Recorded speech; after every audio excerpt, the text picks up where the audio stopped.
Greetings. Join me today as we explore the descent into form, consciousness before birth, embodiment, and the journey of the soul.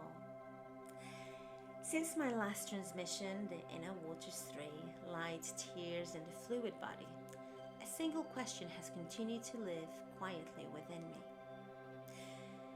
If the fluid body is the bridge into embodiment, where did consciousness came from before it entered the body? I notice this question returning in moments of stillness, during meditation, while walking in nature and in the quiet spaces between everyday life. The more I remained with it, the more it seemed to open another doorway. A doorway inviting my awareness beyond the body, beyond the fluid systems we have been exploring together, towards something even more subtle. As though the journey through the inner waters was gently leading back to the place from which the waters themselves first emerged.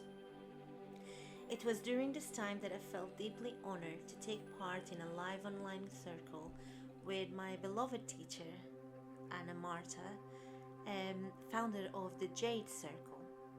I first met Anna Marta several years ago during a retreat in London, where I had the privilege of sharing sacred space with a circle of women.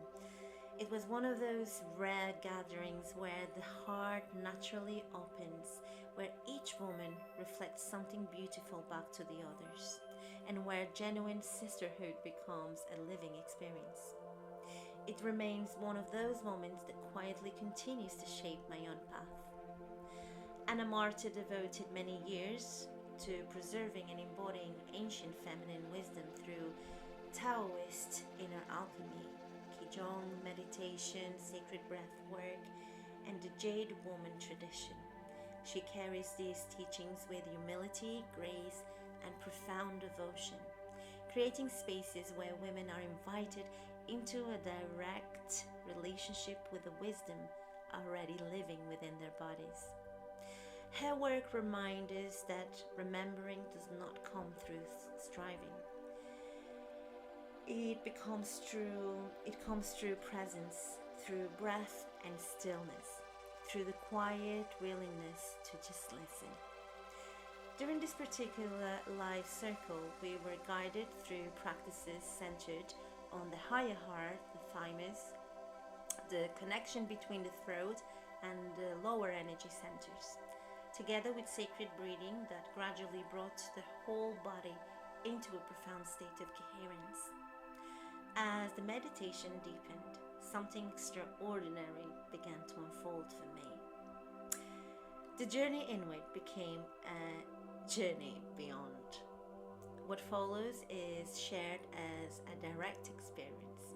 It is offered with reverence for the mystery and with gratitude for the many wisdom traditions whose teachings have helped illuminate aspects of what later revealed itself through contemplation. As my breathing gradually softened, something within me became profoundly still. My awareness gently withdrew from the familiar experience of the physical body, and a new perception began to emerge. I no longer experienced myself through thought or sensation. Awareness it was, just awareness. Then something remarkable happened. Within my inner vision, I perceived myself as a living stream of light. Its form resembled a luminous comet, brilliant beyond anything I can fully describe with words, moving with extraordinary grace through the vast fields of living presence. There was no sense of beginning or end, only movement, consciousness, and an immense feeling of home. Everything existed as one continuous living field. Within that unity there was complete knowing. Knowledge did not arise through thought. It lived as a direct experience. As this movement continued, I became aware that the luminous luminous presence I experienced as myself was gradually entering successive fields of increasing organization. Each field carried its own quality, its own rhythm pattern, its own subtle geometry. The transition between them happened very naturally, passing through gentle veils of light. As each threshold unfolded, consciousness seemed to gather itself a little more, preparing for a deeper relationship with form. The movement felt both timeless and deeply purposeful. Then my attention was drawn to what appeared as a particular threshold. It carried its own distinct quality. It felt significant, as though something essential was about to begin. Within this experience, this appeared as the seventh threshold. It was here that I perceived the first gentle veiling of complete remembrance. The infinite presence remained whole, yet awareness began to gather itself into a movement that would eventually allow for embodiment.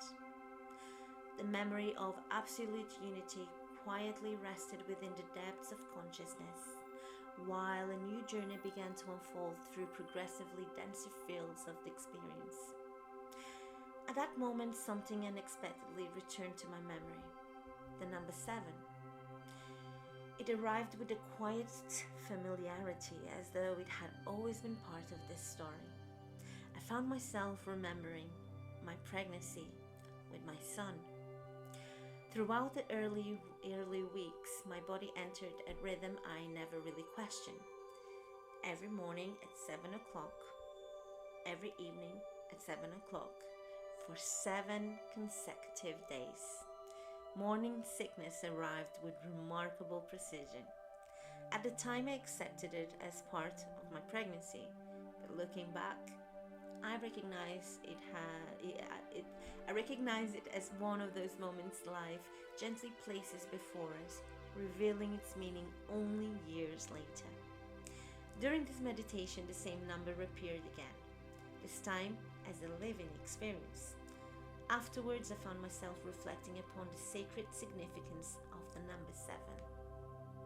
Again and again, 7 appears whenever consciousness passes through a movement of completion, initiation, or transformation. 7 days of creation, 7 heavens, 7 sacred rays, 7 planetary spheres described within the ancient mystery traditions, 7 churches of revelation, 7 seas, 7 deserts, 7 notes that together create harmony, 7 colors unfolding from one white light. Each tradition preserves its own language, yet all seem to recognize 7 as the rhythm through which life reveals itself in ordered stages. Within my own experience, the 7 threshold carried the same quality. It felt like the gentle doorway through which consciousness begins welcoming embodiment. From this threshold onward, awareness gradually gathers the living layers through which human life is expressed. The life-giving forces, the soul, the feelings, the thoughts, individuality, finally into the physical body, where breath becomes the first greeting between consciousness and the earth. As this understanding continued to unfold, I found myself contemplating what it truly means to become human. The descent into form revealed a living process of embodiment. Each threshold welcomed consciousness into a deeper relationship with life. Each layer created the conditions through which another expression of being could gently emerge. The life-giving forces gathered first, carrying the intelligence through which growth, renewal, and living form became possible. Then the rich landscape of the soul started to unfold, where feeling, imagination, dreams, and relationships found expression. Another movement followed, where thought gathered into quiet order, preparing the foundations through which reflection, discernment, and understanding could blossom. Consciousness then approached the earth, where the physical body received the living presence that had traveled through the successive fields. The body became the meeting place, the place where spirit breathes, the place where consciousness learns through experience, the place where heaven and earth embrace. As I contemplated this movement, another recognition gently revealed itself.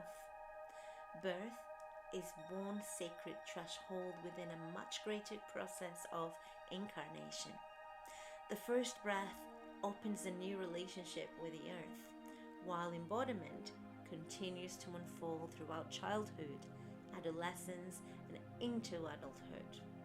The child arrives carrying immense spiritual potential. During the earliest years, awareness expresses itself through movement, sensation, relationship, and imitation. Every experience becomes part of the living architecture through which the soul gradually inhabits the body. As the years unfold, individuality shines with increasing clarity. The eternal I expresses itself through feeling, thought, purpose, and a conscious relationship with life. Looking back, I realized this experience illuminated everything I had previously shared through the inner waters. The sacred lineage of emotional memory revealed the waters of remembrance. The phases of embodied form reveal the gradual organization of consciousness. Light, tears, and the fluid body reveal the living bridge through which awareness expresses itself within the body. Now another doorway had opened, the journey before the waters, the quiet movement through which consciousness prepares itself for embodiment long before the first heartbeat is heard within the womb. It felt as though each transmission had been patiently revealing one chapter of the same living story. One continuous movement, one continuous remembering. One continuous expression of life, learning to know itself through form. As I sat quietly with this understanding, one final contemplation gently arrives. Perhaps every human life begins long before birth.